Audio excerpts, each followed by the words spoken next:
நாம எவ்வளவுக்கு எவ்வளவு ஆண்டவரோட நெருங்குறோமோ அவ்வளவுக்கு அவ்வளவு ஆண்டவர் ஸ்பிரிச்சுவலியும் பிசிக்கலியும் நம்மை பத்திரமாய் வைப்பதற்கு வல்லமையுள்ளவராக இருக்கு.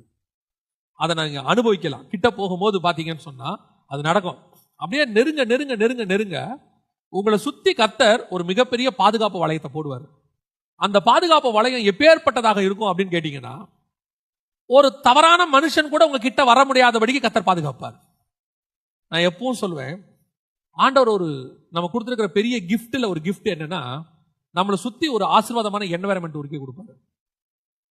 அது நீங்க, நான் உங்களுக்கு டிஃபரன்ஸ் சொல்றேன், ஆனா யாரும் தப்பா எடுத்துறாதீங்க. இப்போ நான் ஒரு உலக பிரகாரமா வேலை செய்யும் போது என்னை சுத்தி வெறும் மோசமானவங்களா இருந்தாங்க.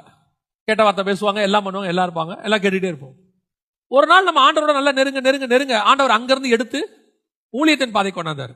ஊழியத்தின் பாதைக்கு வரும்போது இங்க பாத்தீங்கன்னா அந்த கெட்ட வார்த்தை பேசுற ஒருத்தர் கூட இல்ல, எல்லா பிரைஸ் எல்லாம் சோத்திரம் அல்லேலூயா. ஆனா இங்கேயுமே சில ஆட்கள் இருக்கும், பொருளாசை இந்த மாதிரி கொஞ்சம் மோசமான டிக்கெட் எல்லாம் இருக்கும், ஆனா வெளியே தெரியாது. நீங்க ஆண்டவரோட வளர வளர அந்த டிக்கெட் எல்லாம் ஆண்டவர் என்ன செய்வார், உங்களை விட்டு ரிமூவ் பண்ணிட்டே இருப்பார், ரிமூவ் பண்ணிட்டே இருப்பார், ரிமூவ் பண்ணிட்டே இருப்பார். அடுத்து நீங்கள் இன்னும் வளர வளர வளர உங்க அவருடைய ஸ்பிரிச்சுவல் ஸ்டாண்டர்ட், உங்க ஸ்பிரிச்சுவல் ஸ்டாண்டர்ட் ஏத்த ஆட்களை மட்டும் உங்க கூட வைப்பாரு, மத்த எல்லாரையுமே ரிமூவ் பண்ணுவார். இது கர்த்தர் நமக்கு வச்சிருக்கிற மிகப்பெரியதான பிளஸிங். அப்புறம் பாத்தீங்கன்னா உங்களை சுத்தி இருக்கிறவங்க வெறும் வசனம் பேசுறவங்களா இருப்பாங்க. ஸ்பிரிச்சுவலாவே வெட்டி கதை பேசுறவங்க எவனும் உங்க பக்கத்துல இருக்க மாட்டான், ஊர்க்கதை பேசுறவங்க இருக்க மாட்டாங்க, எதுவுமே இருக்காது. உங்க கூட உட்கார்ந்தா அவன் ஸ்பிரிச்சுவலா பேசுவான், உங்க கூட உட்கார்ந்தா வசனம் பேசுவாங்க, மத்தபடி யாரை பத்தியுமே அவங்க என்ன செய்ய மாட்டாங்க. இது ஒரு ஸ்பிரிச்சுவல் ஸ்டாண்டர்ட்.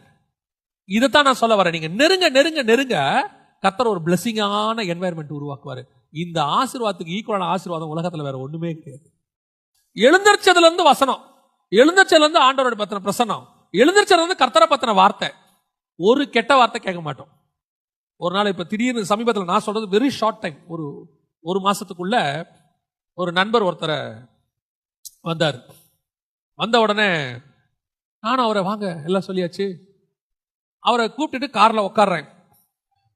எனக்குள்ள ஆவியானவர் ஒரு உறுத்தல் கொடுக்கிறாரு, நீ இவனை பேசி அனுப்பிச்சிருக்கணும், உன் கூட கூப்பிட்டு இருக்க கூடாதுன்னு சொல்லி.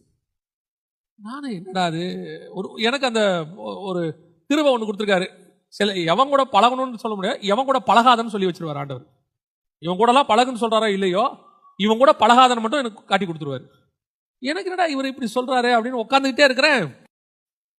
அவர் உட்காந்துட்டு சத்தமா அவர்கள் தேவனை மகிமைப்படுத்துற பாட்டை ஒண்ணு பாடுறாரு என் காருக்குள்ள.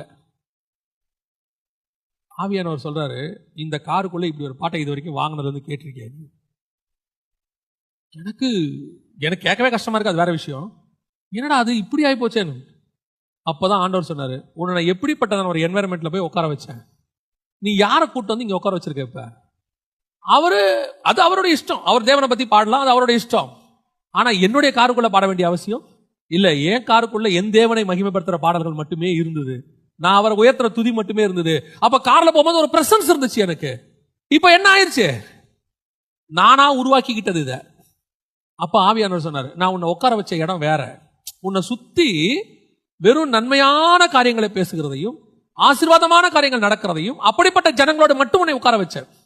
நீ நெருங்க நெருங்க நெருங்க உனக்கு இந்த ஆசீர்வாதம் வந்துகிட்டே இருக்கும், வேர்வை உன்னை விட்டு போயிட்டே இருக்கும், வேர்வைக்கான காரியங்கள் இருக்காது. காரணம், நீ சலநூல் போட்டு கர்த்தரோடு கூட நெருங்கி கொண்டிருக்கிற. தேவனோட எவ்வளவு நெருங்குறீங்களோ அவ்வளவு கர்த்தர் ஸ்பிரிச்சுவல் பிளஸிங் குள்ள கொண்டு போகும். அதை உணர்ந்தா மட்டும்தான் நீங்க என்ன செய்ய முடியும், ஃபீல் பண்ண முடியும். நீங்க அதை ஃபீல் பண்ணணும்னா கர்த்தரோட என்ன செய்யணும், உள்ள நெருங்கி போயிட்டே இருக்கணும்.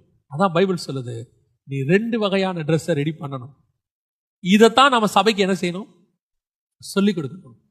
சபை முதலாவது வசனத்திலே பாதுகாக்கப்பட்ட சபையா, 2வது தேவனோடு கூட நெருங்குகிற சபையா. நீங்க எவ்வளவுக்கு எவ்வளவு கிட்ட போறீங்களோ அவ்வளவுக்கு எவ்வளவு உங்களோட உள்ளான வஸ்திரம் வேர்வை இல்லாத வஸ்திரமாய் மாறும், சாபம் இல்லாத வஸ்திரமாய் மாறும், நாற்றம் இல்லாத வஸ்திரமாய் மாறும். உங்கள் உள்ளுக்குள்ள அந்த வேர்வை வரும்போது நாற்றம் வரும். இந்த வேர்வையே இல்லைன்னா என்ன வராது, நாற்றம் வராது. கர்த்தர் முகம் சுளிக்கிற மாதிரி காரியங்கள் எதுவும் நமக்குள்ள காணப்படாது. நம்ம கர்த்தருக்கு முன்பாக இருப்போம். கர்த்தர் நம்ம எப்படி பார்ப்பார்னா, அவர் விரும்புகிற குணசாலியான ஸ்திரீயாய் பார்ப்பார்.